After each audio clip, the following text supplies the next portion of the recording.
Welcome back, brothers and sisters. Braden, Tim, Second Legacy, you're amazing, and thank you for showing up. We have got one today, which is a combination of a few feelings. We've got some scary, we've got some told you so, and we've got a little bit of, can we stop doing this, please?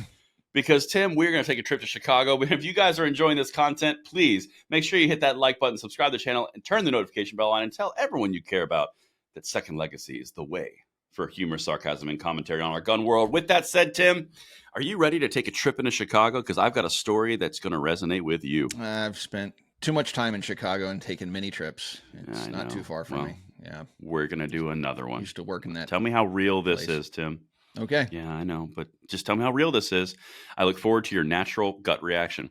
Number 10. Chicago mom left waiting hours for help after 911 call for home invasion. Quote, "We have no units to send you." Well, that doesn't sound promising. And welcome to reality, folks, because the Supreme Court and other courts have long held that the police and the state have no obligation to protect you. Now, they want to disarm you. They want to make you completely a victim. And they may or may not show up if you dial 911 because they have no obligation. You can't sue them for not showing up. Well, so here's the interesting part about this. And this is where this example is so powerful. Please, guys, send this stuff out or at least make a mental note so you can reference it.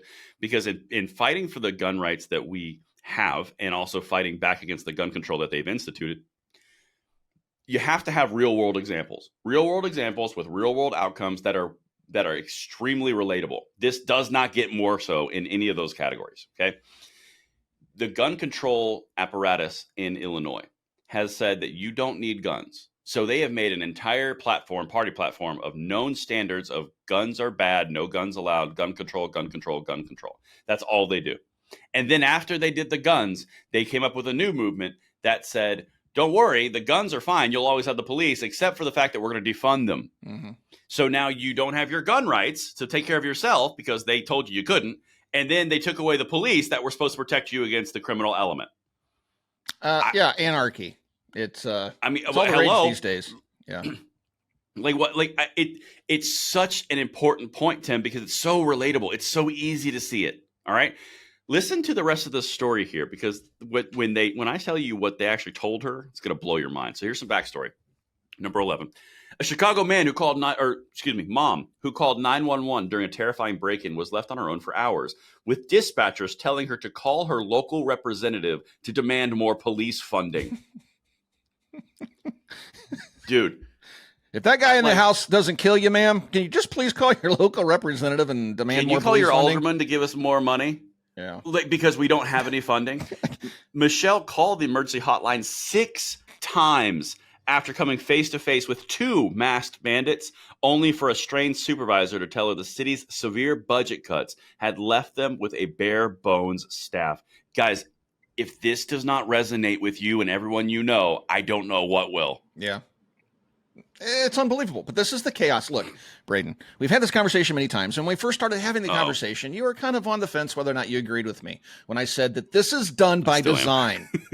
They are manufacturing chaos for political gain. They're selling our national security for political gain.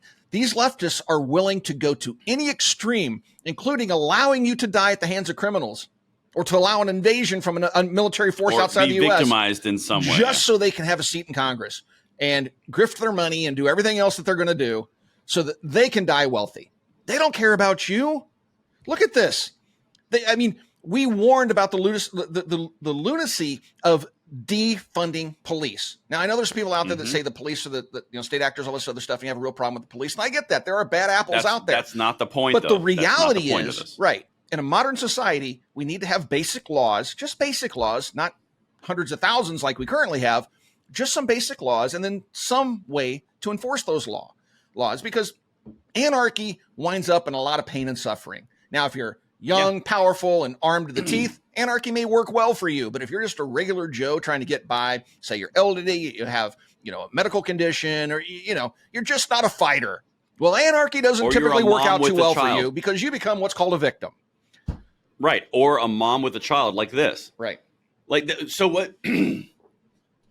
The thing that we consistently hit on this, guys, and this is a legitimately serious point.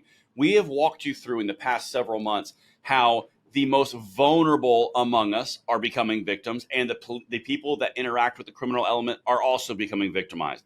The police are being killed a lot more than recently from people who are let out of prison who said they can't have guns, but they have them somehow magically because hashtag gun control doesn't work. Then after that overflows from them, it goes towards the most vulnerable of society, where you have elderly women being carjacked and thrown off stairs, also what we've covered, and then they're mugged while they're unconscious on the ground. And now you've got a mom with children sitting at home in Chicago, and the police say, we can't come help you, when the entire point of taking the guns, the promise, was that we'll protect you. Yep. And these criminals are so brazen by these far left policies of not prosecuting anybody and turning everybody loose. They're just walking around in broad daylight, punching people they don't like in the face, usually for racist reasons. Like you'll see black people punching Asians in the face, and everybody just running around punching everybody in the face because, we don't need police. We don't need laws. Just go have fun and punch your neighbor. Assault people. Yeah. I mean, this is the chaos the left has brought to us. And the fact that half of the population still can't see this picture is mind-boggling to me. Well, it's because they haven't actually felt it, but that's the entire point here. And by the way, just a little caveat to what he just said. It's not one group hitting the other group or anything like that. The point is criminality exists and will flourish no matter what color you are, no matter what color the other person is. It doesn't matter. It's criminality. Oh, you're trying to defend me from the allegations of being a racist because I only gave one example. No, I'm actually trying to provide you cover so we don't. Oh, stop! But whatever. No, I can't help it. I'm not afraid to talk about facts, dude. Like I'll talk about the FBI statistics. I'll talk about anything. I don't care. I'm not worried about you talking about it. I'm just giving you plausible deniability. Oh, well, thank you. Yeah, I'm not saying you're wrong. But during COVID, there were Asians getting punched in the face because people were blaming them for the virus. And then now we have leftists running around punching Jewish people in the face because, well, why not?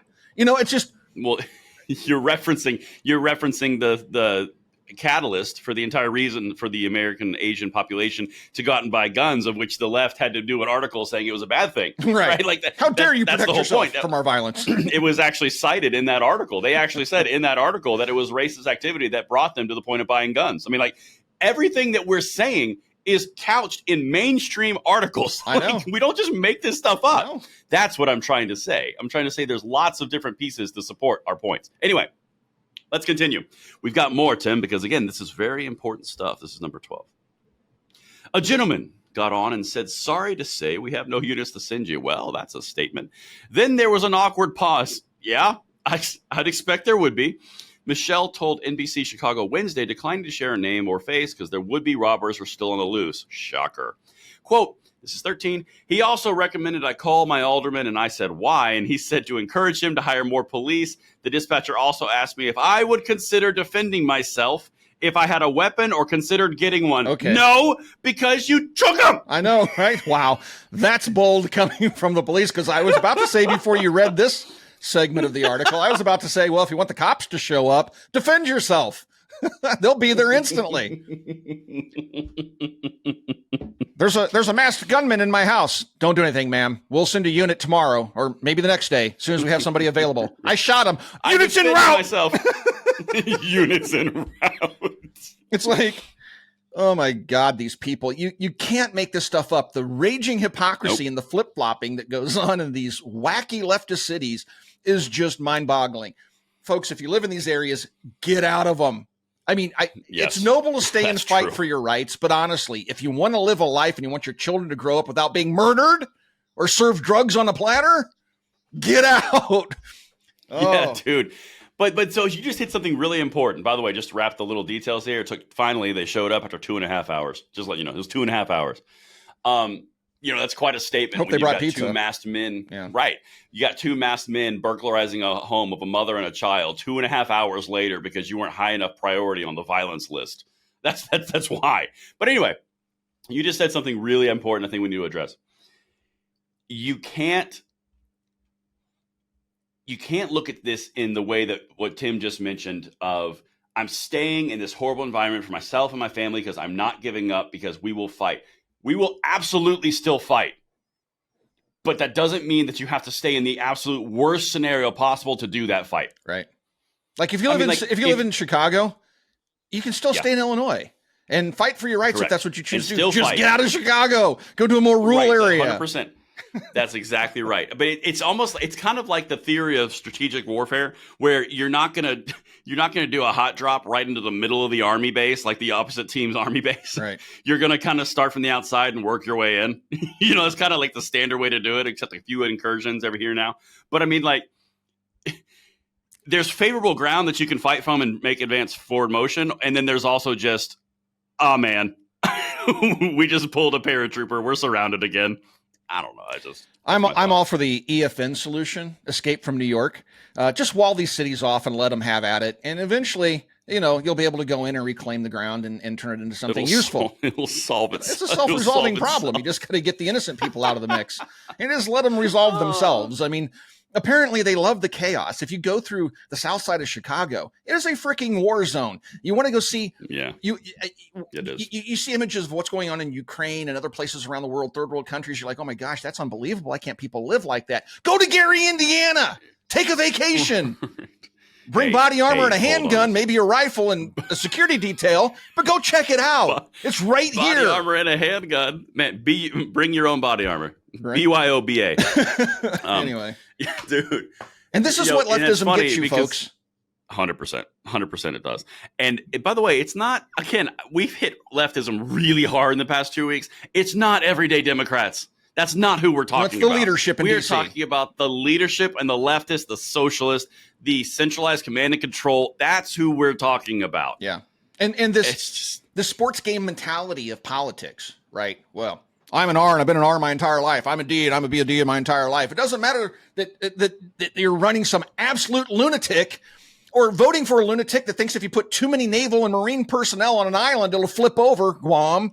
Hank Johnson, right? Hank Johnson. I mean, you're voting person, for these still people, in Congress. right? Maybe you don't share their stupidity and their weirdness, but you're still voting for them because you're going, go team. We got to stop this two-party system where people are just voting like it's a sports game. Like, well, I back the Cubbies. Yeah, they've lost for the last 45 years, but go Cubs. It's like, just stop it, right? Vote for an independent. Do something. Not the Cubbies. Right? The Cubbies. Well, Cubbies? they finally won one. But it's just, it's this tribalism is absolutely destroying our country. And that's one of the reasons why you'll never hear me say I'm a Republican, because I'm not. I don't want to take part in that tribalism. It's tearing our nation apart, especially when the commies are in charge. All right, I got it in there. There it is. Thanks for watching Second Legacy. We'll talk to you guys soon.